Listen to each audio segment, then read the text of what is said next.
क्रम का मुख्य उद्देश्य क्या है?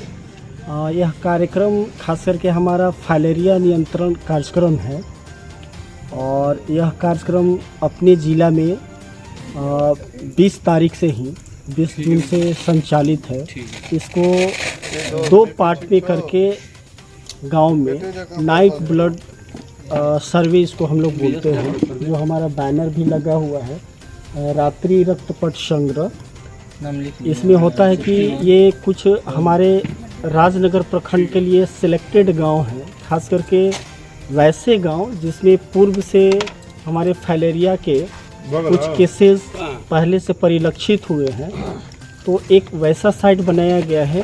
दूसरा हमारा एक रैंडम साइट है, तो एक फिक्स साइट और एक रैंडम साइट, दोनों साइट पे हम लोग 4-4 दिन जा कर के वहाँ मैक्सिमम 4 दिन में 300 सैंपल कलेक्शन करने का ये प्लानिंग रहती है। इसमें हम लोग गांव में जाते हैं और यह कार्यक्रम खास करके 8 बजे के बाद रात्रि में लिया जाता है, जिसके माध्यम से जो हमारा माइक्रो बैक्टीरिया है वो रात में सैंपल लेने 9 बजे के बाद ही सैंपल अगर हम लोग लेते हैं तो हमारा जो माइक्रो बैक्टीरिया है वो हमारा माइक्रोस्कोप में वो क्लियर डिफाइन हो पाता है। तो खास करके सरकार के और हमारे डिपार्टमेंट स्वास्थ्य विभाग के उच्चाधिकारियों के दिशा निर्देश के अनुसार ये लगभग पूरे अपने ज़िले में संचालित है, पूरे प्रदेश में भी कार्यक्रम किया जा रहा है। और खास करके हमारा मुख्य उद्देश्य यही है कि हम फाइलेरिया जो एक गंभीर बीमारी है, अगर फाइलेरिया किसी को हाथ में, पैर में, ब्रेस्ट में या हाइड्रोसिल में ये सारी चीज़ हो जा रहे हैं, तो लोगों के लिए कितना कष्टदायी होता है ये जिनको होता है उन्हीं को वो समझ नहीं आता है। इसलिए हम सभी समाज के लोगों को इसमें बढ़ चढ़ के हिस्सा लेना चाहिए इस तरह के सर्वे में।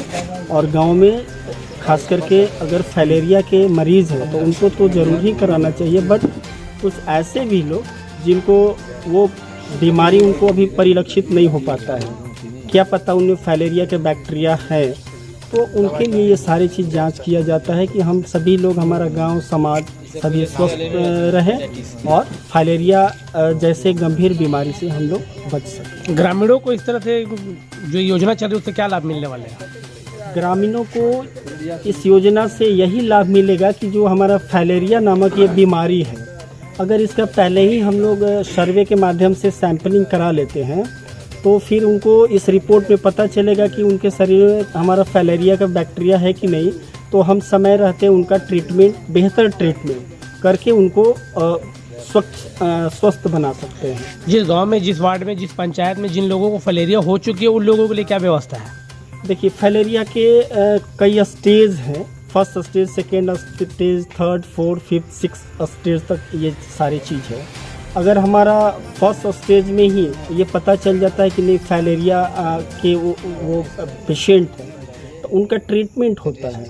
ट्रीटमेंट के साथ साथ उनको बहुत तरह की सावधानियां बरतनी पड़ती है। उसे सेकेंड स्टेज, थर्ड स्टेज तक ये सारी चीज़ जो है उसको हम लोग पूरे स्लाइड के माध्यम से दिखाते भी हैं।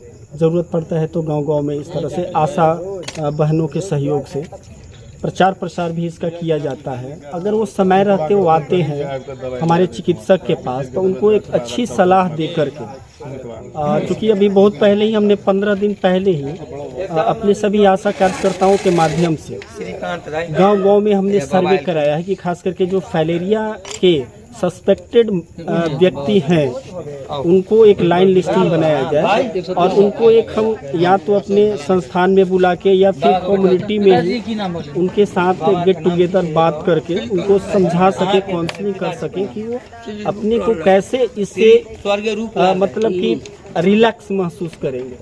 तो ट्रीटमेंट तो है ही, बट कुछ अब जब उनको बीमारी हो गई है तो उनको ज़्यादा अपने स्वास्थ्य पे, उसके साफ सफाई पे ज़्यादा ध्यान देना होता है ताकि वह बीमारी उससे अब ज़्यादा बढ़े नहीं, उतने पे रुका रहे। क्योंकि अभी फैलेरिया ही एक ऐसा बीमारी है, अगर ये गंभीर रूप धारण कर लेता है तो बहुत जल्दी ठीक होने का नाम नहीं लेता है। सुदूर ग्रामीण क्षेत्रों में अधिकतर देखा जा रहा है कि मतलब जब फलेरिया हो जाती है तो गांव वालों को पता नहीं चलता है। हाँ, तो कैसे पहचान किया जाए कि इसको फलेरिया हुआ है? जी, तो वो उसी को हम लोग सस्पेक्टेड बोलते हैं। अगर इन केस अगर संदेहास्पद। डॉक्टर यहाँ पे अवेलेबल नहीं, अगर आप जांच नहीं करते हैं, अगर उसको हो जाता है तो फिर वो कैसे अपने आप को पता करे कि मुझे फलेरिया हो? हाँ, तो हर एक गांव में हमारे आशा कार्यकर्ता हैं।